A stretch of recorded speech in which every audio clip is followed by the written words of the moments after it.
Hey everyone, and welcome to the channel, Conversations with These Nets. If you're new here, me too.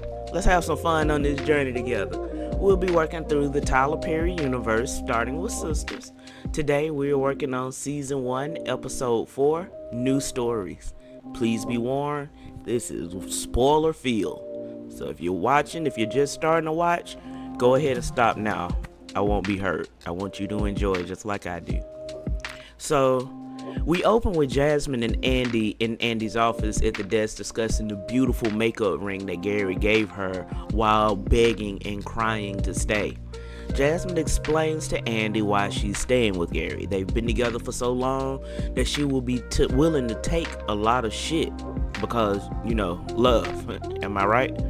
Andy has a full-on breakdown and runs to the bathroom again. I swear the bathroom is the guest star in this first couple of episodes. Andy checks the stalls to see if anyone is there and then just erupts into tears.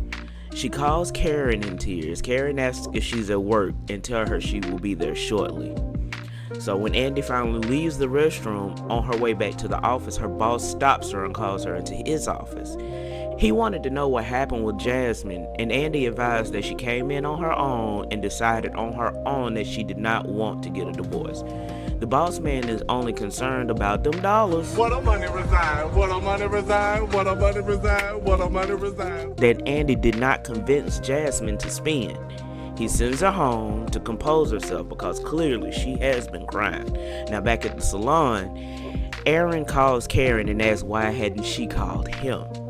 He wants to apologize to her by taking her out to dinner. Karen accepts and they'll have dinner tonight at 8. Get back over to the airport and Zach is speeding through the airport on his cart as usual and drops off a very chipper employee at Danny's gate. Danny strolls up on the employee whose name is Frida and asks what she gave Zach when she got off the cart. Frida tells her she doesn't have to tell her a thing, and Danny tells her she just wanted to warn her about Zach because Zach gave her herpes. Frida finally discloses that Zach knows her uncle, who runs a homeless shelter for men, where Zach is currently staying until he gets on his feet. She also offers to pray with Danny about her little, medical issue. Of course, Danny declines because she lying. At the bank, Sabrina and Maurice are talking about Maurice and Calvin's lunch date. Maurice milks Sabrina's attention by describing the setting like a 1920s French movie child. He finally tells Sabrina Calvin only wanted to be hooked up with her.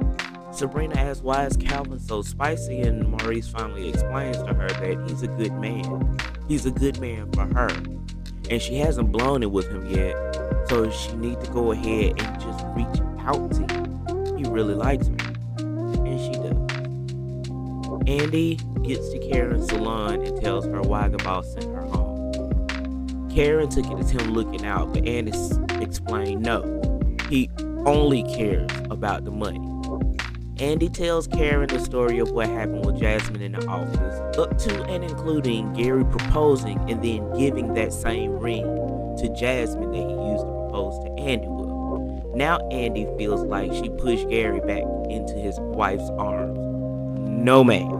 Karen again tries to convince Andy to move on by blocking Gary like she did Zach that morning. Both ladies choose to block the guys and delete their contact. Then they partake in a little natural aromatic disconnect, Back at the airport, Zach pulls up and asks Danny, why are you telling people that he has an STD? Like that he gave her an STD. But Danny just disregards that and invites Zach to come and stay with her because she knows he lives in the shelter. He can just stay on her couch. She needs help with the rent. He needs somewhere to stay. But Zach sets some base rules. He and Karen is over. He don't want to hear about Karen. He don't want to argue about Karen. And he especially does not want to be convinced to try to patch things with Karen because Karen has made her decision. Now, Danny doesn't want to accept that they're broken up, but Zach says this is what Karen wants. Zach doesn't want to stay at Danny's for fear that she will assault him while he's asleep. Zach tells her finally he'll think about it, and then he leaves. Now, Danny and Sabrina is grocery shopping over at Juniper Foods, and Danny tells Sabrina that Zach is staying in the shelter, and she invited him to stay with her. Sabrina tells her she needs to stay out of their business, and Karen is pissed and will be pissed. Danny tells her she needs help with the rent while putting items into Sabrina's cart. Weed. Weed is the reason Danny is always broke. At least that's what her reasoning is. Danny asks Sabrina who she's shopping for with candles and wine, and Sabrina admits that she's cooking for Calvin and has confirmed that he's straight. But she also advises her that Calvin has two dads, which explains why he's a little different from other guys.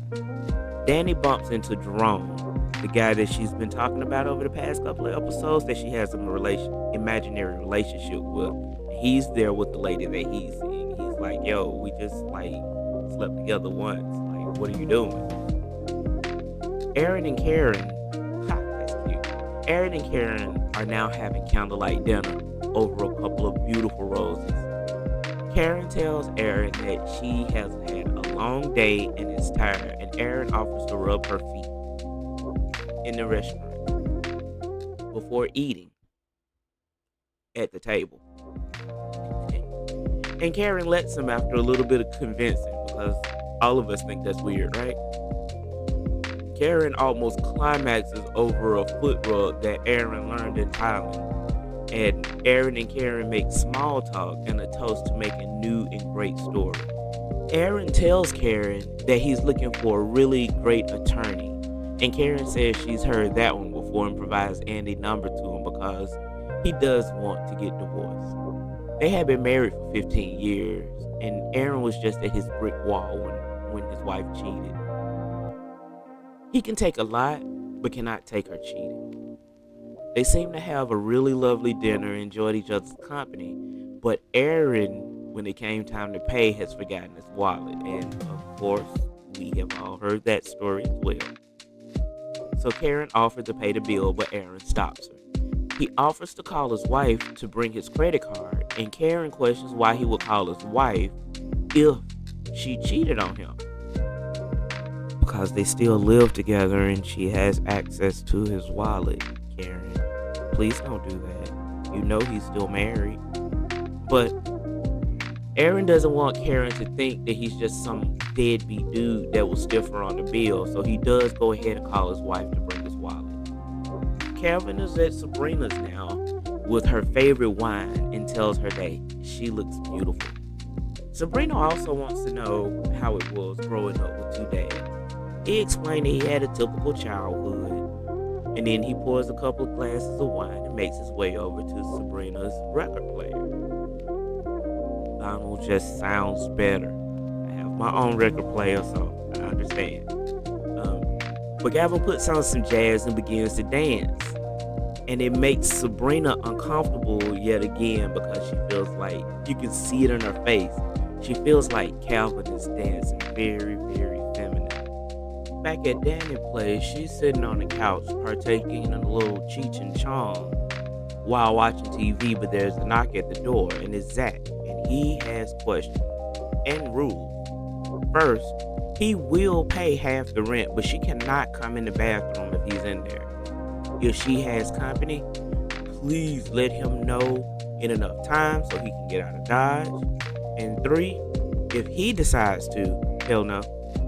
Danny done already answered. If he wants to have company, hell no. If he decides to have company, she can't tell her girls.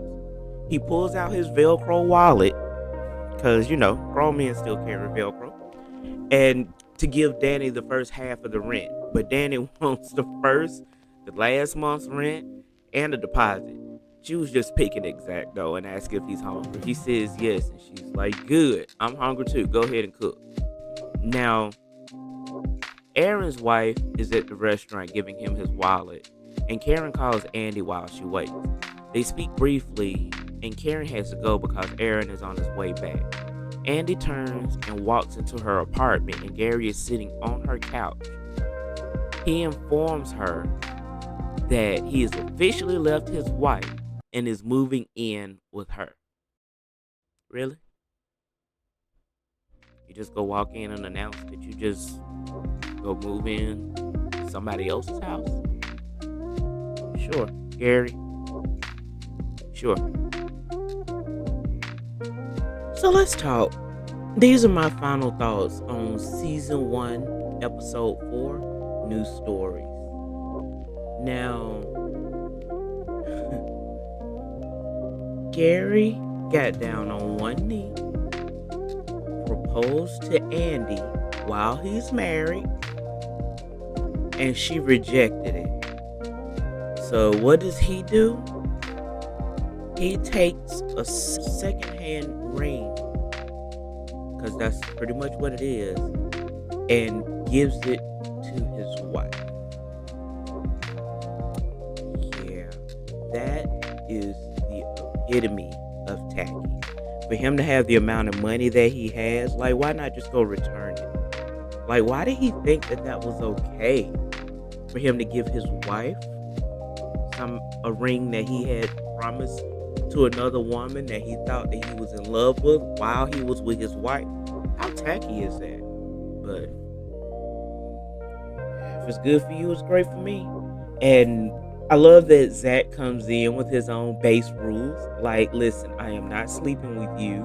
I don't want you around when I'm sleeping with anybody, and I don't want to be around you when you sleeping with anybody.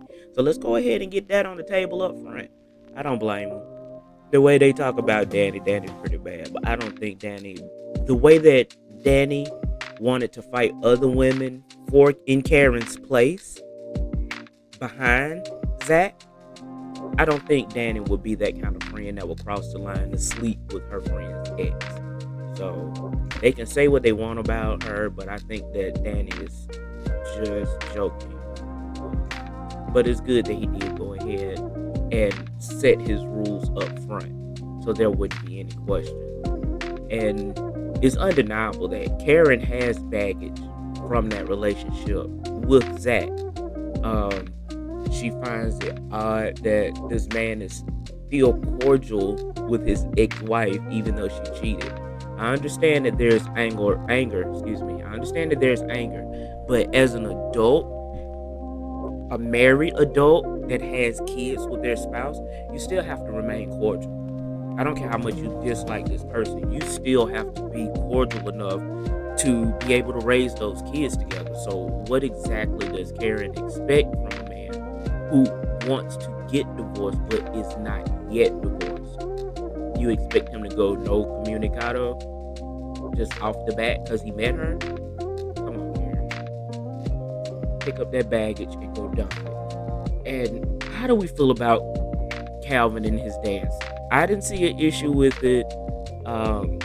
He was just grooving. He was enjoying the music. But Sabrina has already got into her own head that this man is possibly bisexual because of what someone else is saying. That's not right. That's not fair. That's not fair to Calvin. He seems like a good guy. Maurice thinks he's a good guy for Sabrina. And we know how thirsty he is. So just enjoy. Just talk to him. Hold a conversation with him. He seems like a nice guy. But those are my thoughts. Let me know what you think in the comments. Let's discuss this.